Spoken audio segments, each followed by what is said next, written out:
Hi friends, ಈ ವಿಡಿಯೋಗೆ ಒಂದು ಲೈಕ್ ಅನ್ನ ಮಾಡಿ. ಗುರು, ನಿಮ್ಮಲ್ಲಿ ಒಂದು ರಿಕ್ವೆಸ್ಟ್ ಗುರು, ಯಾರಾದ್ರೂ ಸಬ್ಸ್ಕ್ರೈಬ್ ಮಾಡಿಲ್ಲ ಅಂತಂದ್ರೆ ದಯವಿಟ್ಟು ಸಬ್ಸ್ಕ್ರೈಬ್ ಮಾಡ್ಕೊಳ್ಳಿ. ಅದೇ ರೀತಿ ನಿಮಗೆ ಎರಡೂ ಟೀಮಲ್ಲೂ ಅಂದ್ರೆ ಬಿ ರೆಸಾರ್ಟ್ ಟೀಮ್ ಇಷ್ಟನಾ, ಇಲ್ಲ ಅಂತಂದ್ರೆ ಕಸ್ಟಮರ್ ಟೀಮ್ ಇಷ್ಟನಾ, ಭವ್ಯ ಟೀಮ್ ಇಷ್ಟನಾ, ಇಲ್ಲ ಚೈತ್ರ ಟೀಮ್ ಇಷ್ಟನಾ ಅಂತ ಅಂದ್ಬಿಟ್ಟು ಈ ವಿಡಿಯೋ ಕೆಳಗಡೆ ಕಾಮೆಂಟ್ ಮಾಡಿ. ಗುರು, ನೆನ್ನೆ ಎಪಿಸೋಡ್ ಮಾತ್ರನೂ ತುಂಬಾ ಚೆನ್ನಾಗಿತ್ತು, ಎಪಿಸೋಡು ಸಖತ್ತಾಗಿತ್ತು. ಇನ್ನೂ ತುಂಬಾ ಚೆನ್ನಾಗಿ ಫನ್ ಅನ್ನ ಜನರೇಟ್ ಮಾಡ್ಬೋದಾಗಿತ್ತು, ಎಂಟರ್ಟೈನ್ಮೆಂಟ್ ಅನ್ನ ಮಾಡ್ಬೋದಾಗಿತ್ತು ಅಂತ ನನಗನ್ನಿಸ್ತು ಗುರು. ಭವ್ಯ ಮತ್ತು ತ್ರಿವಿಕ್ರಮ್ ನಡುವೆ ಒಂದು ಚಿಕ್ಕದಾಗಿ ಒಂದು ಆರ್ಗ್ಯುಮೆಂಟ್ ಜಗಳ ತರ ಆಗುತ್ತೆ ಗುರು. ಆ ವಿಚಾರದಲ್ಲಿ ತಗೊಂಡ್ರೆ ಭವ್ಯ ಅವರು ಮಾತಾಡಿದ ಮಾತುಗಳು ಎಲ್ಲ ಕರೆಕ್ಟ್ ಆಗೇ ಇತ್ತು. ಅವ್ರು ಏನು ಮಾಡಬೇಕು ಅಂದ್ಕೊಂಡಿದ್ರು ಅವರ ಕ್ಯಾಪ್ಟನ್ಸಿಯಲ್ಲಿ ಅದು ಕರೆಕ್ಟ್ ಆಗಿತ್ತು. ನನಗನ್ಸಿದ್ದು ಏನು ಅಂತಂದ್ರೆ, ಭವ್ಯ ಅವರ ಕ್ಯಾಪ್ಟನ್ಸಿಯಲ್ಲಿ ಮಾತ್ರ ಎಲ್ಲ ಫಾಲೋ ಮಾಡ್ಬೇಕಾ, ಅದೇ ರೀತಿ ಭವ್ಯ ಅವರು ಬೇರೆಯವ್ರ ಕ್ಯಾಪ್ಟನ್ಸಿನಲ್ಲೂ ಕೂಡ ಫಾಲೋ ಮಾಡ್ಬೇಕಲ್ವಾ? ಭವ್ಯ ಅವ್ರಿಗೊಂದು ನ್ಯಾಯ, ಬೇರೆಯವ್ರಿಗೊಂದು ನ್ಯಾಯನಾ? ಆ ರೀತಿ ನನಗನ್ನಿಸ್ತು. ವಿಕ್ಕಿ ಇನ್ ಸ್ವಲ್ಪ ಈಸಿಯಾಗಿ ತಲೆಗೆ ತಗೊಂಡು ಕೇಳಿ ಮಾಡ್ಬೇಕಾಗಿತ್ತು ಅಂತ ನನಗನ್ನಿಸ್ತು. ಅದೇ ರೀತಿ ಚೈತ್ರ ಕುಂದಾಪುರ ಅವರು ಗುರು, ಆ ದೇವ್ರ ಮುಂದೆ ಹೋಗಿ 2 ಚೀಟಿಗಳನ್ನ ಇಟ್ಟು ವರ ಕೇಳಿದ್ದು ಸರಿನಾ? ನೀವೇ ವಿಡಿಯೋ ಕೆಳಗಡೆ ಕಾಮೆಂಟ್ ಮಾಡಿ ಗುರು. ನನ್ಗೇನು ಅನಿಸ್ತು, ನಾನು ಆನೆಸ್ಟ್ ಆಗಿ ಹೇಳ್ತೀನಿ, ಆ ಸೀನ್ ಎಲ್ಲ ನೋಡಿದ್ರೆ ಬರೀ ಸಿಂಪತಿ ಡ್ರಾಮಾ ಅಂತ ಅನಿಸ್ತಾ ಇತ್ತು ಗುರು. ಓಪನ್ ಆಗಿ ಬರೀ ಸಿಂಪತಿಗೋಸ್ಕರ ಮಾಡ್ತಾ ಇದ್ರು ಅಂತ ಅನಿಸ್ತಾ ಇತ್ತು. ಆ ಚೀಟಿಯಲ್ಲಿ ಕೂಡ ಚೈತ್ರಕ್ಕನಿಗೆ ಯಾವ್ದು ಬೇಕಾಗಿದೆಯೋ ಅದು ಬಂದಿಲ್ಲ ಅಂತ ನಾನು ಅನ್ಕೊಂತೀನಿ. ಒಂದ್ ವೇಳೆ ಬಂದಿದ್ರೆ, ಅವ್ರ ಪರವಾಗಿ ಬಂದಿದ್ರೆ ಕ್ಯಾಮ್ರಾಗೆಲ್ಲ ತೋರಿಸಿ ಒಂದ್ 10 ಸಲ ಹೇಳ್ಕೊಂಡಿರೋರು, ಈ ತರ ಇದೆ, ಈ ತರ ಇದೆ, ಈ ತರ ಇದೆ, ದೇವ್ರು ನನ್ ಪರವಾಗಿದ್ದಾರೆ ಅಂತ. ಬಟ್ ನನ್ ಗೆಸ್ ಏನು ಅಂತಂದ್ರೆ, ಚೈತ್ರ ಅವರು ಯಾವ್ದು ಬೇಕು ಅಂತ ಅನ್ಕೊಂಡಿದ್ರು ಅದು ಬಂದಿಲ್ಲ ಅಂತ ಅನ್ಸುತ್ತೆ. ನಿಮ್ಗೇನು ಅನಿಸ್ತು ಅಂತ ಈ ವಿಡಿಯೋ ಕೆಳಗಡೆ ಕಾಮೆಂಟ್ ಮಾಡಿ. ನೆನ್ನೆ ಎಪಿಸೋಡ್ ಅಲ್ಲಂತೂ ಮೋಕ್ಷಿತಾ ಅವರ ತಾಳ್ಮೆಗೆ ಗುರು ಒಂದು ಹ್ಯಾಟ್ಸ್ ಆಫ್ ಹೇಳ್ಬೇಕು. ಅದೇ ರೀತಿ ರಜತ್ ಮತ್ತೆ ತ್ರಿವಿಕ್ರಮ್ ಅವ್ರ ಪೇಷನ್ಸ್ಗೂ ಅಷ್ಟೇ ಒಂದು ಹ್ಯಾಟ್ಸ್ ಆಫ್ ಹೇಳ್ಬೇಕು ಗುರು. ಸಕ್ಕದಾಗಿ ಎಷ್ಟು ಅವರು ಟಾರ್ಗೆಟ್ ಮಾಡ್ತಾ ಇದ್ರು, ಮೆಂಟಲಿ ಟಾರ್ಗೆಟ್ ಮಾಡಿ ಮಾತುಗಳನ್ನ ಪರ್ಸನಲ್ ಆಗಿ ಮಾತಾಡ್ತಾ ಇದ್ರು ಕೂಡ ಅವರು ಎಲ್ಲೂ ರಿಯಾಕ್ಟ್ ಆಗದೆ ಓಪನ್ ಆಗಿ ಸ್ಮೈಲ್ ಇಂದ ಫೇಸ್ ಮಾಡಿದ್ದು, ಟಾಸ್ಕ್ ಆಡಿದ್ದ ರೀತಿ ತುಂಬಾ ಸಖತ್ತಾಗಿತ್ತು. ಪ್ರಾಪರ್ಟಿ ಡ್ಯಾಮೇಜ್ ಮಾಡಿದ್ದು ನಿಜವಾಗ್ಲು ಮಂಜಣ್ಣ ಮಿಸ್ಟೇಕ್. ಅದು ಹಳೆ ವಿಂಟೇಜ್ ಮಂಜಣ್ಣ ಬ್ಯಾಕ್ ಆಗಿದ್ದಾರೆ. ಇದನ್ನ ಇದೇ ರೀತಿ ಕಂಟಿನ್ಯೂ ಮಾಡಬೇಕು ಅನ್ನೋದು ನನ್ನ ಒಪಿನಿಯನ್. ಚೈತ್ರಕ್ಕ ಅವರು ಆ ಹೋಟೆಲ್ ಟಾಸ್ಕ್ ಅಲ್ಲಿ ತುಂಬಾ ಚೆನ್ನಾಗಿ ಟಾಸ್ಕ್ ಅನ್ನ ಆಡ್ತಾ ಇದ್ದಾರೆ ಅಂತ ನನಗನ್ನಿಸ್ತು. ಆದ್ರೆ ಆ ಮಾತು ಒಂದೇ ತುಂಬಾ ಕಿರಿಕಿರಿ ಆಗ್ತಾ ಇದೆ ಗುರು. ಅದು ಬಿಟ್ರೆ ತುಂಬಾ ಸಖತ್ತಾಗಿ ಆಟ ಆಡ್ತಾ ಇದ್ದಾರೆ ಅಂತ ನನಗನ್ನಿಸ್ತು. ಭವ್ಯ ಅವರು ಕೂಡ ಅಷ್ಟೇ ಚೈತ್ರ ಅವರ ಜೊತೆ ಹೋಗಿ ಒಂದು ಕಾನ್ವರ್ಸೇಷನ್ ಅನ್ನ ಮಾಡ್ತಾರೆ. ಕಿಚನ್ ಎಷ್ಟೊತ್ತಿಂದ ಎಷ್ಟೊತ್ತವರೆಗೂ ಇರಬೇಕು, ಯಾರು ಎಲ್ಲೆಲ್ಲಿ ಎಷ್ಟೊತ್ತವರೆಗೂ ಇರಬೇಕು ಅನ್ನೋದ್ರ ಬಗ್ಗೆ ನಿಮ್ ಟೀಮ್ ಈ ತರ ಮಾಡಿ, ನಮ್ ಟೀಮ್ ಈ ತರ ಮಾಡ್ತೀವಿ ಅಂತ ಒಂದು ಒಪ್ಪಂದಕ್ಕೆ ಬರ್ತಾರೆ ಗುರು. ನನ್ಗನ್ಸಿದ್ದೇನು ಅಂತಂದ್ರೆ, ಮಾತಿನ ಮೇಲೆ ಚೈತ್ರ ಅವರು ನಿಲ್ಲೋದಿಲ್ಲ ಗುರು. ಅವ್ರ ಹತ್ರ ಹೋಗಿ ಇವರು ಕಾಂಪ್ರಮೈಸ್ ಮಾಡ್ಕೊಂಡ್ರು ಕೂಡ ಮತ್ತೆ ಅವ್ರು ಬಂದು ಸುಮ್ಮನೆ ಕ್ವಾಟ್ಲೆ ತೆಗಿತಾರೆ ಅಂತ ನನ್ನ ಒಪಿನಿಯನ್. ನಿಮ್ಗೆ ಏನ್ ಅನ್ಸುತ್ತೆ ಅಂತ ಈ ವಿಡಿಯೋ ಕೆಳಗಡೆ ಕಾಮೆಂಟ್ ಮಾಡಿ. ಕಸ್ಟಮರ್ ಇದರಲ್ಲಿ ತುಂಬಾ ಡಿಗ್ನಿಫೈಡ್ ಕಸ್ಟಮರ್ ಅಂತಂದ್ರೆ, ನನಗೆ ತುಂಬಾ ಚೆನ್ನಾಗಿ ಡಿಗ್ನಿಫೈಡ್ ಆಗಿ ಕಸ್ಟಮರ್ ತರಾನೇ ಇದ್ದಿದ್ದು ಅಂತಂದ್ರೆ ಗೌತಮಿ ಅವ್ರ ಗುರು. ಹನುಮಂತ ಕೂಡ ತುಂಬಾ ಮಸ್ತ್ ಮಜಾ ಮಾಡ್ಕೊಂಡು ಸಖತ್ತಾಗಿ ಎಂಜಾಯ್ ಮಾಡಿದ್ರು. ಐಶ್ವರ್ಯ ಅವರಾದ್ರೆ ಸ್ಟಾರ್ಟಿಂಗ್ ಅಲ್ಲಿ ಫುಲ್ ಜೋಶಲ್ಲಿದ್ರು, ಆದ್ರೆ ಎಂಡಿಂಗ್ ಬರ್ತಾ ಬರ್ತಾ ಈ ಟಾಸ್ಕ್ ಮುಗಿದ್ರೆ ಸಾಕಪ್ಪ ಅನ್ನೋ ರೇಂಜ್ಗೆ ಹೋಗಿದ್ರು ಅವರು. ನಿಜವಾಗ್ಲೂ ರಜತ್ ಮತ್ತೆ ಚೈತ್ರ ಅವರ ಕಾಂಬೋ ಮಾತ್ರ ಸಕ್ಕದಾಗಿದೆ ಗುರು. ಟಾಮ್ ಅಂಡ್ ಜೆರ್ರಿ ತರ ತುಂಬಾ ಕ್ಯೂಟ್ ಆಗಿ ಸಕ್ಕದಾಗಿದೆ.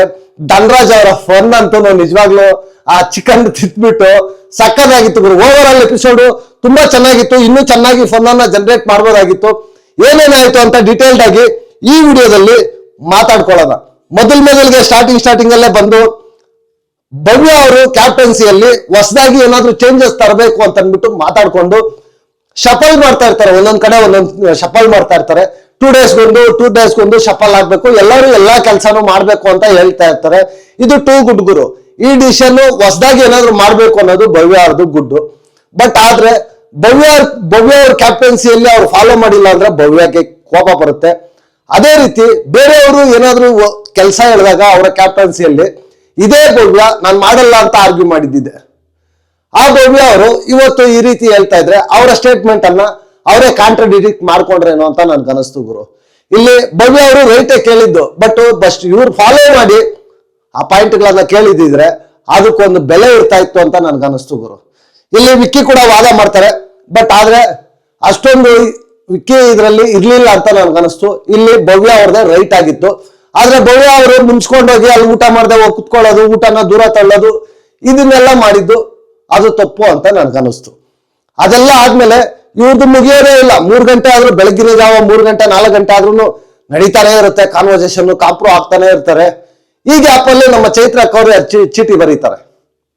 ಚೀಟಿ ಬರೆದು ದೇವ್ರ ಮುಂದೆ ಹೋಗಿ ಈ ಕಡೆ ಒಂದು ಬಲ ಒಂದು ಎಡ ಒಂದು ಇಟ್ಬಿಟ್ಟು ಧ್ಯಾನದಲ್ಲಿ ಕುತ್ಕೊಂತಾರೆ. ವರ ಕೊಡಮ್ಮ ದೇವ್ರೆ ಅಂತ ಅಂದ್ಬಿಟ್ಟು. ನಿಜವಾಗ್ಲು ಆ ಹೌಸಲ್ಲಿ ಅದು ಬೇಕಾಗಿರ್ಲಿಲ್ಲ ಅಂತ ನನಗನ್ನಿಸ್ತು ಗುರು. ಅವ್ರದ್ದು ಏನೇ ಒಪಿನಿಯನ್ ಇದ್ರು ಕೂಡ ಮನಸ್ಸಲ್ಲಿ ಹೇಳ್ಕೊಂಡು ದೇವ್ರಿಗೆ ಒಪ್ಪಿಸಿ ಬಿಟ್ಬಿಟ್ಟಿದ್ರೆ ಸರಿ ಹೋಗ್ತಾ ಇತ್ತು. ಕ್ಯಾಮ್ರಾ ಮುಂದೆ ಬಂದು ಬೇಕಾಗೆ ಇಲ್ಲಿ ಎಲ್ಲ ಅವ್ರಿಗೆ ಗೊತ್ತು ಗುರು, ಎಲ್ಲ ಕ್ಯಾಮ್ರಾ ಕ್ಯಾಪ್ಚರ್ ಮಾಡ್ತಾ ಇದೆ ಅಂತ ಎಲ್ಲರಿಗೂ ಗೊತ್ತು. ಹೌಸಲ್ಲಿ ಬೇಕಾಗೆ ಅಲ್ಲಿ ಹಿಟ್ಟು ಆ ತರ ಮಾಡಿ ಅಷ್ಟೊಂದೆಲ್ಲ ಸಿಂಪತಿಗೋಸ್ಕರ ಯಾರಾದ್ರೂ ನೋಡಿದ್ರೆ ಚೈತ್ರ ಅವ್ರನ್ನ ಟಾರ್ಗೆಟ್ ಮಾಡ್ತಾ ಇದಾರೇನೋ ಅಂತ ಅನ್ಸ್ಬೇಕು. ಆ ರೀತಿ ಅವ್ರು ತೋರಿಸ್ಕೊಳ್ಳೋದಕ್ಕೆ ಪೋರ್ಟ್ರೇ ಮಾಡಿದ್ರು. ಈ ಬಿಗ್ ಬಾಸ್ ಹೌಸ್ ಅಲ್ಲಿ ನನ್ನ ಎಪಿಸೋಡ್ ನೋಡಿದ್ರಲ್ಲ ಗುರು, ಎಲ್ಲ ಹೇಳ್ತಾ ಇದ್ರು ಚೈತ್ರ ಅವ್ರನ್ನ ಟಾರ್ಗೆಟ್ ಅಂತ. ಯಾವ ಟಾರ್ಗೆಟ್ ಇಲ್ಲ ಗುರು. ನನಗಂತೂ ಒಂದೇ ಒಂದು ಏನು ಅಂತಂದ್ರೆ, ಈ ಗೇಮ್ ಸ್ವಿಚ್ ಆಫ್ ಅಂದ್ರೆ ಟರ್ನ್ ಆನ್ ಆದ್ರೆ ಅವರು ಕಸ್ಟಮರ್ಸ್ ಆದ್ರೆ ರಜತ್ ಚೈತ್ರ ಅವರನ್ನ ಯಾವ ರೀತಿ ಆಡ್ಕೊಂತಾರೆ ಅಂತ ನಾನು ಈಗಲೇ ಊಹೆ ಮಾಡ್ಕೊಳಕ್ಕೂ ನಾನು ಊಹೆಗೂ ಸಿಗ್ತಾ ಇಲ್ಲ. ನಿಜವಾಗ್ಲು ಸಕ್ಕದಾಗಿರುತ್ತೆ. ಇವತ್ತು ಚೈತ್ರ ಅವರು ರಜತ್ ಅವ್ರಿಗೆ ಮಾಡಿದ್ದೆಲ್ಲ ಚೈತ್ರ ಫ್ಯಾನ್ಸ್ ಸರಿ, ಅದು ಟಾರ್ಗೆಟ್ ಅಲ್ಲ, ತಪ್ಪಲ್ಲ ಗೇಮು ಅಂತಂದ್ರೆ ನಾಳೆ ರಜತ್ ಅವ್ರು ಮಾಡೋದನ್ನು ನೀವು ಒಪ್ಕೋಬೇಕು. ಆವತ್ತು ನೀವು ನಮ್ಮ ಚೈತ್ರನ ಟಾರ್ಗೆಟ್ ಮಾಡಿದ್ರು, ಪರ್ಸನಲ್ ಟಾರ್ಗೆಟ್ ಮಾಡಿದ್ರು ಅಂದ್ರೆ ನಾನು ಒಪ್ಪಲ್ಲ ಗುರು. ಇವತ್ತು ನಾನು ಚೈತ್ರ ಮಾಡಿದ್ದು ರೈಟ್ ಅಂತಾನೆ ಒಪ್ತಾ ಇದ್ದೀನಿ. ನಾಳೆ ರಜತ್ ಮಾಡೋದು ರೈಟ್ ಅಂತ ಒಪ್ಕೋಬೇಕು ಅಷ್ಟೇ ನನ್ನ ಒಪಿನಿಯನ್ ಅದು. ಯಾಕೆಂತಂದ್ರೆ ಇವರು ತುಂಬಾ ಪರ್ಸನಲಿ ಮಾಡಿದ್ರು ಅಂತ ನನ್ಗೆ ಅನಿಸ್ತು ಗುರು. ಚೈತ್ರ ಅವರು ಕೆಲವೊಂದು ವಿಚಾರಗಳನ್ನ ತುಂಬಾ ಪರ್ಸನಲ್ ಆಗಿ ತಗೊಂಡೋದ್ರು. ರಜತ್ ಅವ್ರ ಮೇಲೆ ಗ್ರಜ್ ಅನ್ನ ಇದ್ ಮಾಡ್ಕೊಂಡು ತುಂಬಾ ಚೆನ್ನಾಗಿ ಇದ್ ಮಾಡಿದ್ರು ಅಂತ ನನ್ನ ಒಪಿನಿಯನ್ ಗುರು. ಅದೆಲ್ಲ ಆದ್ಮೇಲೆ ನೆಕ್ಸ್ಟ್ ಸ್ಟಾರ್ಟ್ ಮಾಡ್ತಾರೆ BB ರೆಸಾರ್ಟ್ ಟಾಸ್ಕ್ ಸ್ಟಾರ್ಟ್ ಮಾಡಕ್ಕೂ ಮುಂಚೆ 2 ಟೀಮ್ ಅನ್ನ ಡಿವೈಡ್ ಮಾಡ್ಕೋಬೇಕು ಅಂತ ಹೇಳ್ತಾರೆ. ಒಂದು ಟೀಮ್ಗೆ ಭವ್ಯ ಅವ್ರ ಕ್ಯಾಪ್ಟನ್, ಇನ್ನೊಂದು ಟೀಮ್ಗೆ ಚೈತ್ರ ಅವ್ರ ಕ್ಯಾಪ್ಟನ್. ಈ ಕಡೆ ತ್ರಿವಿಕ್ರಮ್, ಭವ್ಯ, ರಜತ್, ಮೋಕ್ಷಿತಾ, ಧನರಾಜು ಇವರು ಒಂದು ಟೀಮು, ಉಳಿದವರೆಲ್ಲ ಒಂದು ಟೀಮ್. ಈ ತರ ಇರ್ತಾರೆ. ಅದೆಲ್ಲ ಆದ್ಮೇಲೆ ಟಾಸ್ಕ್ ಏನು ಅಂತ ಬಿಗ್ ಬಾಸ್ ಹೇಳ್ತಾರೆ. BB ರೆಸಾರ್ಟ್ ಎಲ್ಲ ನೋಡ್ಬಿಟ್ಟು ಫ್ಯಾಮಿಲಿ ವೀಕು ಅಂತ ಅನ್ಕೊಂತಾ ಇರ್ತಾರೆ. ಬಟ್ ಆದ್ರೆ ಇದು BB ರೆಸಾರ್ಟ್ ಅಂದ್ರೆ BB ಹೋಟೆಲ್ ಅಂತ ಇರ್ತಾ ಇತ್ತು. ನೆಕ್ಸ್ಟ್ ಹಿಂದೆ ಎಲ್ಲ ತುಂಬಾ ಚೆನ್ನಾಗಿರ್ತಾ ಇತ್ತು ಗುರು. ಬೇರೆ ಲ್ಯಾಂಗ್ವೇಜಸ್ ಅಲ್ಲಿ ಹಿಂದಿಯಲ್ಲಿ ಆಗಿರ್ಬೋದು, ತೆಲುಗಲ್ಲಾಗಿರ್ಬೋದು, ತಮಿಳಲ್ಲಾಗಿರ್ಬೋದು ಸಖತ್ ಫನ್ ಆಗಿ ಸಖತ್ತಾಗಿ ಮಾಡ್ತಾ ಇದ್ರಿ ಟಾಸ್ಕ್ ಅನ್ನ. ಬಟ್ ನಮ್ಮ ಕನ್ನಡದಲ್ಲಿ ಏನಪ್ಪ ಅಂದ್ರೆ ಡಿಫ್ರೆಂಟ್ ಫೋನ್ ಬಿಟ್ಟು ಜಗಳಗಳನ್ನ ಕ್ರಿಯೇಟ್ ಮಾಡ್ತಾರೆ. ಇದೊಂಥರ ಡಿಫರೆಂಟ್ ಆಗಿ ಚೆನ್ನಾಗಿದೆ ಅಂತ ನನ್ಗೆ ಅನಿಸ್ತು. ಬಟ್ ಆದ್ರೆ ಎಂಟರ್ಟೈನ್ಮೆಂಟ್ ಮಾಡ್ಬೇಕಾಗಿತ್ತು ಗುರು. ಈ ಸೀಸನ್ ಅಲ್ಲಿ ಎಂಟರ್ಟೈನ್ಮೆಂಟೇ ಇಲ್ಲ ಗುರು. ಎಂಟರ್ಟೈನ್ಮೆಂಟ್ ಅನ್ನೋದು ಮರ್ತೋಗಿದ್ದಾರೆ. ಬರೀ ಜಗಳ ಇದೊಂದನ್ನು ಇಟ್ಕೊಂಡಿದ್ದಾರೆ ಅಷ್ಟೇ. ಅದೆಲ್ಲ ಆದ್ಮೇಲೆ ಬಿಗ್ ಬಾಸ್ ಅನೌನ್ಸ್ ಮಾಡ್ತಾರೆ. ಭವ್ಯ ಟೀಮು ರೆಸಾರ್ಟ್ ಸಿಬ್ಬಂದಿ ಆಗಿರ್ತಾರೆ, ಈ ಕಡೆ ಚೈತ್ರ ಅವ್ರ ಟೀಮು ಗ್ರಾಹಕರಾಗಿರ್ತಾರೆ. ಅವ್ರು ಏನೇ ಕೇಳಿದ್ರು ಕೂಡ ಕಸ್ಟಮರ್ಸ್ ಇವ್ರು ಇಲ್ಲ ಅಂತ ಹೇಳ್ಬಾರ್ದು, ಅವರ ಆಜ್ಞೆಗಳನ್ನ ಪಾಲನೆ ಮಾಡ್ಬೇಕು, ಅವ್ರೇನ್ ಕೇಳಿದ್ರು ಮಾಡ್ಕೊಡ್ಬೇಕು ಅಂತ ಅಂದ್ಬಿಟ್ಟು ಹೇಳ್ತಾರೆ. ಬಿಗ್ ಬಾಸ್ ಅದ್ರಲ್ಲಿ ಕೆಲವೊಂದು ಮೆನ್ಯೂ ಎಲ್ಲ ಕೊಟ್ಟಿರ್ತಾರೆ. ಆ ಮೆನ್ಯೂನಲ್ಲಿ ಪುಣ್ಯಾತ್ಮ ಬಿಗ್ ಬಾಸ್ ಜಗಳಾಗ್ಬೇಕು ಅಂತಾನೆ ಆ ಮೆನ್ಯೂನಲ್ಲಿ ಇಲ್ದೇ ಇರೋದನ್ನ ಐಟಮ್ಸೇ ಕಳ್ಸಿರಲ್ಲ. ಐಸ್ ಕ್ರೀಮ್ ಹೇಳಿರ್ತಾರೆ, ಐಸ್ ಕ್ರೀಮ್ ಇರಲ್ಲ. ಕೆಲವೊಂದು ಐಟಮ್ ಪಾಯಸ ಹೇಳಿರ್ತಾರೆ, ಆ ಪಾಯಸ ಲಿಸ್ಟ್ ಅಲ್ಲಿ ಹಾಕಿರ್ತಾರೆ, ಮೆಟೀರಿಯಲ್ ಇರಲ್ಲ. ಈ ತರ ಮಾಡಿದ್ರೆ ಜಗಳ ಹಾಗೆ ಆಗುತ್ತೆ. ಇವ್ರಿಗೆ ಆ ತರ ಟಾಸ್ಕ್ ಕೊಟ್ಟಿದ್ದೆ ತಡ, ಇವ್ರೊಂದ್ ಕಡೆ ಪ್ಲಾನ್ ಮಾಡ್ಕೊಂತಾರೆ. ನಾವು ಚೆನ್ನಾಗಿ ಟಾಸ್ಕ್ ಅನ್ನ ಅವ್ರಿಗೆ ಸ್ವಿಚ್ ಆನ್ ಆದ್ರೆ ಏನಾಗುತ್ತೆ ಅನ್ನೋದು ಬೇಡ, ನಮ್ಮ ಆಟ ನಾವು ಆಡೋಣ ಅಂತ ಇವ್ರ ಕಸ್ಟಮರ್ ಟೀಮು ಮಾಡ್ಕೊಂತಾರೆ. ಆ ಕಡೆ ಅವರು ವಿಕ್ಕಿ ಹೋಗ್ಬಿಟ್ಟು ಚೆನ್ನಾಗಿ ಪ್ಲಾನ್ ಮಾಡ್ಕೊಡ್ತಾರೆ. ಯಾರು ಟ್ರಿಗರ್ ಆಗ್ಬೇಡಿ, ತಾಳ್ಮೆಯಿಂದ ಇರಿ ಅಂತ ಅಂದ್ಬಿಟ್ಟು ಅವರು ಹೇಳ್ಕೊಡ್ತಾರೆ. ಟಾಸ್ಕ್ ಸ್ಟಾರ್ಟ್ ಆಗುತ್ತೆ. ಇವ್ರು ಒಂದ್ ಕಡೆಯಿಂದ ಸ್ಟಾರ್ಟ್ ಮಾಡ್ತಾರೆ ಗುರು. ಬಟ್ಟೆನೆಲ್ಲ ಎತ್ತಿ ಒಂದ್ ಕಡೆ ಹಾಕೋದು, ಅದನ್ನ ಮಡ್ಚಿ ಅನ್ನೋದು, ಬಟ್ಟೆನ ಒಗಿರಿ ಅಂತ ಹೇಳೋದು, ನೀರನ್ನ ತಂದ್ಕೊಡಿ ಬಿಸಿನೀರ್ ಬೇಕು ಅನ್ನೋದು, ಆ ನೀರನ್ನ ತಗೊಂಡು ಟೇಬಲ್ ಮೇಲೆ ಹಾಕೋದು, ಅದನ್ನ ವಾಶ್ ಮಾಡಿ ಅನ್ನೋದು, ಟಿಶ್ಯೂ ಪೇಪರ್ ಎಲ್ಲಂದ್ರೆ ಅಲ್ಲಿ ತಗೊಂಡೋಗಿ ಹಾಕೋದು.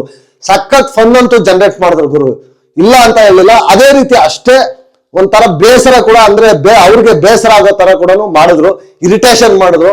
ಚೆನ್ನಾಗಿತ್ತು ಗುರು ಟಾಸ್ಕ್ ನಿಜವಾಗ್ಲು. ಲಿಟ್ರಲಿ ಒಂದ್ ಕಡೆ ಮಂಜಣ್ಣ ಆಗಿರ್ಬೋದು, ಚೈತ್ರ ಅವ್ರಾದ್ರೆ ಆ ಪಾತ್ರದಲ್ಲಿ ಜೀವಿಸ್ತಾ ಇದ್ರು. ನಿಜವಾಗ್ಲು ಏನಾಗುತ್ತೆ ಏನು ಅಂತ ಇದ್ ಮಾಡ್ಕೊಂಡಿಲ್ಲ, ಚೆನ್ನಾಗಿ ಮಾಡ್ತಾ ಇದ್ರು. ಬಟ್ ಗೌತಮಿ ಅವ್ರು ಮಾತ್ರ ಡಿಗ್ನಿಫೈಡ್ ಕಸ್ಟಮರ್ ತರ ಇದ್ರು ಗುರು, ನನ್ಗನ್ಸಿದ್ದು ಅದೇ ರೀತಿ ನಾನು ಹೇಳ್ತಾ ಇದ್ದೀನಿ. ಅಲ್ಲಿ ಆದ್ಮೇಲೆ ನೆಕ್ಸ್ಟ್ ಎಲ್ಲ ಅಡಿಗೆ ರೂಮ್ ಅಲ್ಲಿ ಹೋಗ್ಬಿಟ್ಟು ಎಲ್ಲ ಅಡಿಗೆನೆಲ್ಲ ಮಾಡ್ಕೊಡ್ತಾ ಇರ್ತಾರೆ. ಅಲ್ಲಿ ಅವ್ರು ಆ ಸಿಬ್ಬಂದಿ ನೋಡಿದ್ರೆ ಅವರೆಲ್ಲ ಕದ್ದು ತಿಂತಾ ಇರ್ತಾರೆ. ಅಲ್ಲಿ ಮ್ಯಾನೇಜರ್ ಮೋಕ್ಷಿತಾ ಶೆಫ್ ಬಂದು ನಮ್ಮ ಭವ್ಯ ಅವರಾಗಿರ್ತಾರೆ. ಕ್ಲೀನ್ ಮಾಡೋ ಇದು ಬಂದ್ಬಿಟ್ಟು ನಮ್ಮ ರಜತ್ ಮತ್ತೆ ಇವ್ರು ಇರ್ತಾರೆ ತ್ರಿವಿಕ್ರಮ್. ಹೌಸ್ ಕೀಪಿಂಗ್ ಬಂದ್ಬಿಟ್ಟು ನಮ್ಮ ಇವ್ರು ಇರ್ತಾರೆ ಧನರಾಜ್ ಅವರು ಇರ್ತಾರೆ. ತುಂಬಾ ಸಖತ್ ಫನ್ನಿ ಆಗಿ ಸಕ್ಕದಾಗಿ ಮಾಡ್ತಾ ಇರ್ತಾರೆ. ಎಲ್ಲ ಕದ್ದು ತಿಂತಾ ಇರ್ತಾರೆ. ಅದನ್ನ ನೋಡೋದಕ್ಕೆ ಒಂಥರ ಫನ್ ಆಗಿರುತ್ತೆ. ಬಟ್ ನನ್ಗನ್ಸಿದ್ ಏನಪ್ಪಾ ಅಂದ್ರೆ ಈ ತರ ಕದ್ದು ತಿಂದಿರೋದಕ್ಕೆಲ್ಲ ಕೊನೆಯಲ್ಲಿ ಏನಾದ್ರು ಫೈನ್ಸ್ ತೆಗಿತಾರ, BB ಟೀಮ್ ಕಟ್ ಮಾಡ್ತಾರ ಅಂತ ಯೋಚನೆ ಮಾಡ್ಬೇಕು ನಿಜವಾಗ್ಲು. ಇಲ್ಲಿ ಬಂದು ಇದೇ ಗ್ಯಾಪ್ ಅಲ್ಲಿ ಬಂದು ಈ ಕಡೆ ಬಂದು ಸ್ವಿಚ್ ಆನ್ ಮಾಡಿದ್ರೆ ಎಲ್ಲ ಬಂದು ಮ್ಯಾನೇಜರ್ ಅಂತ ಒಂದ್ ಕಡೆ ಎಲ್ಲ ಮೋಕ್ಷಿತನ ಇದ್ ಮಾಡ್ತಾರೆ, ಕರೀತಾ ಇರ್ತಾರೆ. ಏನೇ ಮಿಸ್ಟೇಕ್ ಆದ್ರೂ ಅವ್ರನ್ನ ಕರೆದು ಅವ್ರನ್ನ ಬೈತಾ ಇರ್ತಾರೆ. ಈ ಕಡೆ ಮಂಜಣ್ಣ ಆದ್ರೆ ನಾಲಾಯಕ್ ಮ್ಯಾನೇಜರ್ ಸಿಕ್ಕಾಪಟ್ಟೆ ಬೈತಾರೆ ಗುರು. ಒಂಥರ ಪರ್ಸನಲ್ ಆಗಿ ಅಂತ ತಗೊಂಡ್ರು ಕೂಡ ಬೈತಾರೆ. ಬಟ್ ಅವರು ಈಸಿಯಾಗಿ ಕೂಲ್ ಆಗಿ ತಗೊಂತಾರೆ. ಅಲ್ಲಿ ಮಂಜಣ್ಣ ಕೂಡ ಟ್ರಿಗರ್ ಆಗ್ತಾರೆ. ಮಂಜಣ್ಣ ಟ್ರಿಗರ್ ಆಗೋದೇನಕ್ಕೆ ಲೈಮ್ ಸೋಡಾ ಕೇಳ್ತಾರೆ, ಅದು ಟೈಮ್ಗೆ ತಂದ್ಕೊಡಲ್ಲ. ಯಾವ್ದೇ ಕಸ್ಟಮರ್ ಆದ್ರೂ ಕೂಡ ಯಾವ್ದೇ ಹೋಟೆಲ್ ಅಲ್ಲಿ ರಿಯಾಕ್ಟ್ ಆಗ್ತಾರೆ. ಬಟ್ ಆ ತರ ರಿಯಾಕ್ಟ್ ಆಗ್ತಾರ ಇಲ್ವಾ ಅನ್ನೋದು ನನಗೆ ಗೊತ್ತಿಲ್ಲ ಗುರು. ಆ ತರ ರಿಯಾಕ್ಟ್ ಆದ್ರೆ ಆಚೆ ಕಡೆ ಅಷ್ಟೇ ಒದ್ದಾಚೆ ಆಗ್ತಾರೆ ಅಂತ ನನ್ನ ಒಪಿನಿಯನ್. ಬಟ್ ಆದ್ರೆ ಅದು ಬಿಗ್ ಬಾಸ್ ಹೌಸ್ ಟಾಸ್ಕ್ ತುಂಬಾ ಚೆನ್ನಾಗಿತ್ತು. ರಿಯಾಕ್ಟ್ ಆಗ್ಬೇಕು ಗುರು, ರಿಯಾಕ್ಟ್ ಆಗ್ಬೇಕು. ಬಟ್ ಆದ್ರೆ ಪ್ರಾಪರ್ಟಿ ಡ್ಯಾಮೇಜ್ ಮಾಡಿದ್ದು ಮಿಸ್ಟೇಕ್ ಮಂಜಣ್ಣದು. ಅದೊಂದು ಮಾಡದೆ ಇದ್ರೆ ಚೆನ್ನಾಗಿರ್ತಾ ಇತ್ತು. ರಿಯಾಕ್ಟ್ ಆದ್ರು ತುಂಬಾ ಚೆನ್ನಾಗಿ. ಮೋಕ್ಷಿತ ಅವರು ಪೇಷನ್ಸ್ ಕೂಡ ತುಂಬಾ ಚೆನ್ನಾಗಿತ್ತು. ಅವ್ರು ಹೇಳ್ತಾ ಇರ್ತಾರೆ ಮುಖದ ಮೇಲೆ ಎಲ್ಲ ಎಂಜಲ್ ಬೀಳ್ತಾ ಇದೆ ಅಂತ ಹೇಳ್ತಾರೆ. ಆದ್ರೂ ಚೆನ್ನಾಗಿ ಅವ್ರದೆಲ್ಲ ಮೋಕ್ಷಿತ ಅವ್ರು ಕೂಡ ತುಂಬಾ ಬ್ಯಾಲೆನ್ಸ್ಡ್ ಆಗಿ ತುಂಬಾ ಇದ್ರಲ್ಲಿ ಹ್ಯಾಟ್ಸ್ ಆಫ್ ಹೇಳ್ಬೇಕು ಅವ್ರಿಗಂತೂ. ಅವ್ರ ಪೇಷನ್ಸ್ಗೆ ಟ್ರಿಗರ್ ಆಗ್ಬೋದಾಗಿತ್ತು ಅವ್ರು, ಬಟ್ ಅವ್ರು ಟ್ರಿಗರ್ ಆಗಿಲ್ಲ. ಇವ್ರು ಬೇಕಂತಾನೆ ಟ್ರಿಗರ್ ಮಾಡ್ತಾ ಇದ್ರು ಕೂಡ ಟ್ರಿಗರ್ ಆಗಿಲ್ಲ ಅಂತ ನನ್ಗೆ ಅನಿಸ್ತು. ಅದೆಲ್ಲ ಆದ್ಮೇಲೆ ಗ್ಲಾಸ್ ಅನ್ನ ಹೊಡಿತಾರೆ. ಅಲ್ಲಿ ಹೊಡೆದಾಗ ಗುರು ಯಾರು ಅಷ್ಟೊಂದು ಸಡನ್ ಆಗಿ ಮಾತಾಡೋದಿಲ್ಲ. ಚೈತ್ರ ಅವ್ರು ಮಾತಾಡೋಣ ಅಂತ ಬರ್ತಾರೆ, ಸುಮ್ಮನೆ ಆಗ್ಬಿಡ್ತಾರೆ. ಬಟ್ ಅಲ್ಲ ಆಸ್ ಎ ಕ್ಯಾಪ್ಟನ್ ಆಗಿ ಭವ್ಯ ಅವರು ಆ ಕಡೆ ತ್ರಿವಿಕ್ರಮ್ ಅವರು ಯಾರಾದ್ರೆ ಏನು ಪ್ರಾಪರ್ಟಿ ಡ್ಯಾಮೇಜ್ ಮಾಡಬಾರ್ದು ಅಂತ ಸ್ಟ್ಯಾಂಡ್ ತಗೊಂತಾರೆ ಗುರು. ಸೂಪರ್ ಆಗಿತ್ತು ಗುರು. ಯಾರೇ ಆದ್ರೂ ಕೂಡ ಪ್ರಾಪರ್ಟಿ ಡ್ಯಾಮೇಜ್ ಮಾಡೋದು ಮಿಸ್ಟೇಕ್. ಅವ್ರು ಸ್ಟ್ಯಾಂಡ್ ತಗೊಂಡಿದ್ದು ನನಗಂತೂ ಸಿಕ್ಕಾಪಟ್ಟೆ ಖುಷಿ ಆಯ್ತು. ಸ್ಟ್ಯಾಂಡ್ ತಗೋಬೇಕಾಗಿತ್ತು, ಯಾರೇ ಆದ್ರೂ ಕೂಡ ಸ್ಟ್ಯಾಂಡ್ ತಗೋಬೇಕಾಗಿತ್ತು. ಬಟ್ ಮಂಜಣ್ಣ ಅಷ್ಟೊಂದು BP ಆಗಿ ಅಷ್ಟೊಂದು ಓವರ್ ಆಗಿ ಇದ್ರಲ್ಲಿ ಮಾತಾಡಬಾರ್ದಾಗಿತ್ತು. ಮಾತಾಡಿದ್ರು ಬಟ್ ಆ ಬಿಹೇವಿಯರ್ ಅನ್ನೋದು ಎಲ್ಲ ಒಂಚೂರು ಮಂಜಣ್ಣಗೆ ಹಿಂದೆ ಆಯ್ತು ಅಂತ ಹೇಳ್ಬೋದು. ನನ್ನ ಒಪಿನಿಯನ್ ಅಷ್ಟೊಂದು ಇದರಲ್ಲಿ ಆ ಪ್ರಾಪರ್ಟಿ ಡ್ಯಾಮೇಜ್ ಮಾಡೋದು ಬೇಕಾಗಿರ್ಲಿಲ್ಲ ಅಂತ ನನಗನ್ನಿಸ್ತು ಗುರು. ಎಲ್ಲ ಆದ್ಮೇಲೆ ನೆಕ್ಸ್ಟ್ ಈ ಕಡೆ ಭವ್ಯ ಮತ್ತೆ ಚೈತ್ರ ಅವರು ಕುತ್ಕೊಂಡು ಒಂದು ಕಾನ್ವರ್ಸೇಷನ್ ಮಾಡ್ತಾರೆ. ಕಿಚನ್ಗೆ ಒಂದು ಟೈಮ್ ಇಟ್ಕೊಳ್ಳೋಣ, ಸ್ಪಾಗೆ ಒಂದು ಟೈಮು, ಟೀಗೆ ಒಂದು ಟೈಮ್, ಈ ತರ ಎಲ್ಲ. ಅದರಲ್ಲೂ ಬಿಗ್ ಬಾಸ್ ಕೂಡ ಕೆಲವೊಂದು ಬರ್ದು ಈ ಟೈಮಿಂದ ಕಾಫಿ ಟೈಮಲ್ಲಿ, ಲಂಚ್ ಟೈಮಲ್ಲಿ, ಡಿನ್ನರ್ ಟೈಮಲ್ಲಿ ಅಂತ ಬಿಗ್ ಬಾಸ್ ಕೊಟ್ಟಿರ್ತಾರೆ. ಈ ಇದ್ರಲ್ಲಿ ಮಾತಾಡ್ತಾ ಇರ್ಬೇಕಾದ್ರೆ ಚೈತ್ರ ಅವರು ಒಪ್ಕೋತಾರೆ. ಆಯ್ತು ನೀವು ಮಾಡ್ಬೇಕಾದ್ರೆ ಹಿಂಗ್ ಮಾಡಿ, ನಾವು ಮಾಡ್ಬೇಕಾದ್ರೆ ಹಿಂಗ್ ಮಾಡ್ತೀವಿ, ನಮ್ಮ ಟೀಮ್ಗೆಲ್ಲಾನು ನಾನು ಹೇಳ್ತೀನಿ ಅಂತ ಅಂದ್ಬಿಟ್ಟು ಹೇಳ್ತಾರೆ. ಬಟ್ ಆದ್ರೆ ಅವ್ರು ಹೇಳ್ತಾರ ನನಗ್ ಗೊತ್ತಿಲ್ಲ ಗುರು. ಚೈತ್ರಕ್ಕ ಮಾತಿನ ಮೇಲೆ ನಿಲ್ಲಲ್ಲ. ಅವ್ರು ಮತ್ತೆ ಹೋಗ್ತಾರೆ, ಮತ್ತೆ ಅವ್ರ ಟೀಮ್ ಇನ್ನೊಂದ್ ತರ ಕನ್ವೆ ಮಾಡ್ತಾರೆ. ಅವ್ರ ಟೀಮ್ ಎಲ್ಲ ಆದ್ಮೇಲೆ ಕೂಡ ಲೈಟ್ಸ್ ಎಲ್ಲ ಅಪ್ ಆದ್ಮೇಲೆ ಕೂಡ ನಮ್ಗೆ ಇದ್ಬೇಕು ಅದ್ಬೇಕು ಅಂತ ಕೇಳ್ತಾರೆ. ಜಗಳಗಳು ಹಾಗೆ ಆಗುತ್ತೆ ಗುರು. ಇದಂತೂ ಶ್ಯೂರ್, ಗ್ಯಾರಂಟಿ, ಇದಂತೂ ಶ್ಯೂರ್ ಅಂತ ಹೇಳ್ಬೋದು. ನನಗನ್ಸಿದ್ದು ಚೈತ್ರ ಅವರಂತೂ ಮಾತಿನ ಮೇಲೆ ನಿಲ್ಲಲ್ಲ ಗುರು. ಭವ್ಯ ಅವ್ರು ಹೋಗಿ ಸುಮ್ಮನೆ ಅವ್ರ ಮೇಲೆ ಇದ್ ಮಾಡ್ಕೊಂಡಿದ್ದಾರೆ. ಇವ್ರದೇ ಆದ ಒಂದು ಸ್ಟ್ರಾಟಜಿ ಮಾಡ್ಕೊಂಡು ಆಟ ಆಡ್ಬೇಕಾಗಿತ್ತು. ಬಟ್ ಇವ್ರೋಗಿ ಅವ್ರ ಜೊತೆ ಮಿಂಗಲ್ ಆಗಿ ಅವ್ರಿಗೆ ಹೇಳಿ ಇವ್ರ ಪ್ಲಾನ್ ಅನ್ನ ಮಾಡಿದ್ದು ಮಿಸ್ಟೇಕ್ ಆಯ್ತು ಅಂತ ನನಗನ್ನಿಸ್ತು. ಕ್ಲಿಯರ್ ಕಟ್ ಆಗಿ ಇದ್ ಮಾಡ್ಬೇಕಾಗಿತ್ತು ಅನ್ನೋದು ನನ್ನದು. ಈ ಗ್ಯಾಪ್ ಅಲ್ಲಿ ಧನರಾಜ್ ಅವ್ರ ಪಾಪ ಚಿಕನ್ ತಿನ್ಕೊಂಡ್ಬಿಡ್ತಾರೆ. ಪಾಪ ಅದಂತೂ ಸಖತ್ ಫನ್ ಆಗಿ ಸಖತ್ ಆಗಿತ್ತು. ಬಟ್ ಏನ್ ಮಾಡೋದು ಪಾಪ, ದೇವ್ರ ಮುಂದೆ ಎಲ್ಲ ಹೋಗಿ ಇದ್ ಮಾಡ್ತಾರೆ. ಯಾರಿಗೆ ಆದ್ರೂ ಕೂಡ ಗೊತ್ತಿಲ್ಲದೆ ತಿಂದ್ಬಿಟ್ರೆ ಅದೇನು ಮಾಡಕ್ ಆಗಲ್ಲ ಗುರು. ಪಾಪ ಅವ್ರು ಪಶ್ಚಾತ್ತಾಪ ಪಡ್ತಾರೆ, ಏನು ಮಾಡಕ್ ಆಗಲ್ಲ. ಅದೆಲ್ಲ ಆದ್ಮೇಲೆ ನೆಕ್ಸ್ಟ್ ಬಿಗ್ ಬಾಸ್ ಒಂದು ಟಾಸ್ಕ್ ಕೊಡ್ತಾರೆ, 30 ಮಿನಿಟ್ ಟಾಸ್ಕ್. ಐಶು ಮತ್ತೆ ಚೈತ್ರ ಅವ್ರ ಬಟ್ಟೆ ಒಗಿಬೇಕು ಇಬ್ರು. ಮಿಕ್ದವ್ರಿಗೆ ಏನ್ ಬೇಕೋ ಅದನ್ನ ಅವರು ಮಾಡಿಸ್ಕೊಂಡು ತಿನ್ಬೇಕು. ಈ ಟಾಸ್ಕ್ ಅಲ್ಲಿ ಎಲ್ಲ ಚೆನ್ನಾಗಿ ಪರ್ಫಾರ್ಮೆನ್ಸ್ ಮಾಡಿದ್ರೆ 0 to 10 ಎಷ್ಟು ಬೇಕಾದ್ರೂ ಆಪೋಸಿಟ್ ಅಂದ್ರೆ ಕಸ್ಟಮರ್ಸ್ ರೇಟಿಂಗ್ ಅನ್ನ ಕೊಡ್ಬೋದು ಅಂತ ಹೇಳ್ತಾರೆ. ಬಟ್ ಗುರು ಇಲ್ಲಿ ರಜತ್ ಮತ್ತೆ ತ್ರಿವಿಕ್ರಮ್ ಅವ್ರ ಪೇಷನ್ಸ್ ಗಂತೂ ಹ್ಯಾಟ್ಸ್ ಆಫ್ ಹೇಳ್ಬೇಕು ಗುರು. ಏನ್ ಗುರು ಅಲ್ಲಿ ಬಂದು ಚೈತ್ರ ಅವರು ಪರ್ಸನಲಿ ಟಾರ್ಗೆಟ್ ಮಾಡಿದ್ರು ಅಂತ ಹೇಳ್ಬೇಕು ರಜತ್ ಅವರನ್ನ. ಕಾಮೆಂಟ್ಸ್ ಎಷ್ಟು ಇದು ಮಾಡಿದ್ರು. ಅವ್ರಿಗೇನು ಬಟ್ಟೆ ಕ್ಲೀನ್ ಮಾಡ್ಬೇಕು, ಹೋಗಲ್ ಕುತ್ಕೋಬೇಕು, ಅವರು ಕೊಡ್ಬೇಕಾಗಿತ್ತು. ಬಟ್ ಅವ್ರು ಅಲ್ಲೇ ನಿಂತ್ಕೊಂಡು ಸೋಪ್ ಇಷ್ಟ ಹಾಕಿದ್ಯಾ, ಅಷ್ಟ ಹಾಕಿದ್ಯಾ, ಬಟ್ಟೆ ಈ ತರ ಹೋಗಿತಾ ಇದೆಯಾ, ಆ ತರ ಹೋಗಿತಾ ಇದೆಯಾ, ತುಂಬಾ ಪರ್ಸನಲಿ ತಗೊಂಡ್ರು ಗುರು. ಅದರಿಂದ ರಜತ್ ಅವರು ಸ್ವಲ್ಪ ಟ್ರಿಗರ್ ಆಗೋದ್ರು. ಕೊನೆಗೆ ಬಟ್ಟೆನ ಒಂದ್ ಸ್ವಲ್ಪ ಫೋರ್ಸ್ ಆಗಿ ಬಿಹೇವಿಯರ್ ಕೂಡ ಸ್ವಲ್ಪ ರಜತ್ ಅವರು ಚೇಂಜ್ ಆಯ್ತು. ಆ ತರ ಆಗ್ಬಾರ್ದಾಗಿತ್ತು. ರಜತ್ ಒಂದನ್ನ ಕಂಟ್ರೋಲ್ ಮಾಡ್ಕೊಬಿಟ್ಟಿದ್ದೀರ ಲಾಸ್ಟ್ ಅಲ್ಲಿ ಸಖತ್ತಾಗಿರ್ತಾ ಇತ್ತು ಗುರು. ನಿಜವಾಗ್ಲು ಅವ್ರಿಗೇನು ಕಸ್ಟಮರ್ಗೆ ಆಗ್ಬೇಕಾಗಿದ್ದು ಬಟ್ಟೆ ವಾಶ್ ಆಗ್ಬೇಕಾಗಿತ್ತು, ಕುತ್ಕೋಬೇಕಾಗಿತ್ತು. ಕೊಟ್ಬಿಟ್ಟು ಅವ್ರು ಒಂದ್ ಕಡೆ ಕುತ್ಕೊಂಡು ನಮ್ಗೆ ವಾಶ್ ಮಾಡ್ಕೊಡಿ ಫೈನಲ್ ಅಲ್ಲಿ ನೋಡ್ಬೇಕಾಗಿತ್ತು ವಾಶ್ ಆಗಿದ್ಯಾ ಇಲ್ವಾ, ಇಲ್ಲ ಏನಾದ್ರೂ ಹರಿದೋಗಿದ್ಯಾ ಏನು ಅಂತ ಇದ್ ಮಾಡ್ಕೊಂಡು ಅವ್ರಿಗೆ ರೇಟಿಂಗ್ಸ್ ಅನ್ನ ಕೊಡ್ಬೇಕಾಗಿತ್ತು ಅನ್ನೋದು ನನ್ನ ಒಪಿನಿಯನ್. ಅದು ಅವ್ರು ಮುಂದೆ ನಿಂತ್ಕೊಂಡು ಒಂದ್ ಸ್ವಲ್ಪ ಬೇಕಾಗಿ ಪರ್ಸನಲ್ ಆಗಿ ತಗೊಂಡ್ರು ಅಂತ ನನ್ಗೆ ಅನಿಸ್ತು ಗುರು. ಆಯುಷನು ಒಂದ್ ಕಡೆ ಅದೇ ರೀತಿನೇ ಮಾಡ್ತಾ ಇದ್ರು. ಅಲ್ಲಿ ಮಂಜಣ್ಣ ಬೇರೆ ಒಂದ್ ಕಡೆ ನನಗೆ ಇದ್ ಬೇಕು ಅದ್ ಬೇಕು ಅಂತ ಕೇಳ್ತಾ ಇದ್ರು. ಗೌತಮಿ ಅವ್ರು ನೋಡಿದ್ರೆ ಸಖತ್ತಾಗಿ ಪೆಡಿಕ್ಯೂರ್ ಎಲ್ಲ ಮಾಡಿಸ್ಕೊತಾ ಇದ್ರು ಸ್ಪಾನ್ ಅಲ್ಲೆಲ್ಲ. ಹನುಮಂತ್ ಆದ್ರೆ ಸಕ್ಕದಾಗಿ ಮೋಜು ಮಸ್ತಿ ಸೂಪರ್ ಆಗಿ ಮಾಡ್ತಾ ಇದ್ದ ಹನುಮಂತು. ಓವರ್ ಆಲ್ ಎಲ್ಲ ಆದ್ಮೇಲೆ ಗುರು ಸೂಪರ್ ಎಫರ್ಟ್ಸ್ ಆಗ್ತಾರೆ ಗುರು. ಆ ಟೀಮ್ ಎಲ್ಲಾನು ಸಖತ್ ಎಫರ್ಟ್ಸ್ ಆಗ್ತಾರೆ. ಆ ಎಫರ್ಟ್ಸ್ ಮಧ್ಯದಲ್ಲಿ ಮೋಕ್ಷಿತ್ ಅವ್ರಿಗೊಂದು ರೌಂಡ್ ಎಲ್ಲ ಟಾರ್ಚರ್ ಕೊಡ್ತಾರೆ. ಮ್ಯಾನೇಜರ್ ಮ್ಯಾನೇಜರ್ ಮ್ಯಾನೇಜರ್ ಮ್ಯಾನೇಜರ್ ಪ್ರತಿಯೊಂದಕ್ಕೆ ಯಾರೇನ್ ಮಾಡಿದ್ರು ಮ್ಯಾನೇಜರ್ ಮ್ಯಾನೇಜರ್ ಮ್ಯಾನೇಜರ್ ಅಂತ. ಬಟ್ ಆದ್ರೂ ಮೋಕ್ಷಿತ್ ಅವರು ಇರಿಟೇಷನ್ ತಗೊಳ್ದೆ ಎಲ್ಲರ ಹತ್ರ ಹೋಗಿ ತುಂಬಾ ನೀಟಾಗಿ ಸ್ಮೈಲ್ ಇಂದ ಮಾತಾಡ್ತಾ ಚೆನ್ನಾಗಿ ಟಾಸ್ಕ್ ಅನ್ನ ಆಡಿದ್ರು. ಎಲ್ಲ ಕಂಪ್ಲೀಟ್ ಆಗುತ್ತೆ. ಇವರೆಲ್ಲ ಆದ್ಮೇಲೆ ಕುತ್ಕೊಂಡು ಅವ್ರ ಮಿಸ್ಟೇಕ್ಗಳೆಲ್ಲ ಕಂಡುಹಿಡಿದು ಕೊನೆಗೆ 6 ಪಾಯಿಂಟ್ಸ್ ಅನ್ನ ಕೊಡ್ತಾರೆ ಗುರು. 6 ಸ್ಟಾರ್ಸ್ ಅನ್ನ ಕೊಟ್ಟು ಇದ್ ಮಾಡ್ತಾರೆ. ಅಲ್ಲಿಗೆ ಈ ಇದನ್ನ ಎಂಡ್ ಮಾಡ್ತಾರೆ ನೆನ್ನೆ ಎಪಿಸೋಡ್. ನಿಜವಾಗ್ಲೂ ತುಂಬಾ ಚೆನ್ನಾಗಿತ್ತು ಗುರು ನೆನ್ನೆ ಎಪಿಸೋಡ್ ಮಾತ್ರನು. ಓವರ್ ಆಲ್ ಆಗಿ ತಗೊಂಡಾಗ ಗೌತಮಿ ನನಗೆ ಕಸ್ಟಮರ್ ಇದರಲ್ಲಿ ಡಿಗ್ನಿಫೈಡ್ ಕಸ್ಟಮರ್ ಅಂತ ನನ್ಗೆ ಅನಿಸ್ತು. ಈ ಕಡೆ ಈ ಟೀಮ್ ಅಲ್ಲಿ ರೆಸಾರ್ಟ್ ಟೀಮ್ ಅಲ್ಲಿ ಬಂದ್ರೆ ಎಲ್ಲರೂ ಸೂಪರ್ ಆಗಿ ಪರ್ಫಾರ್ಮೆನ್ಸ್ ಮಾಡಿದ್ದಾರೆ ಗುರು ನೆನ್ನೆ ಮಾತ್ರ.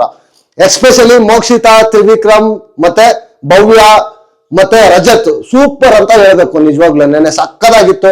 ಚೈತ್ರ ಅವರು ತುಂಬಾ ಚೆನ್ನಾಗಿ ಟಾಸ್ಕ್ ಅನ್ನ ಆಡಿದ್ರು ಗುರು. ಬಟ್ ಮಾತ್ರ ತುಂಬಾ ಇರಿಟೇಷನ್ ಇದೆ. ಪರ್ಸನಲ್ ಆಗಿ ತಗೊಂತಾ ಇದ್ದಾರೆ ರಜತ್ ಅವರನ್ನಂತ ನನಗನಿಸ್ತು.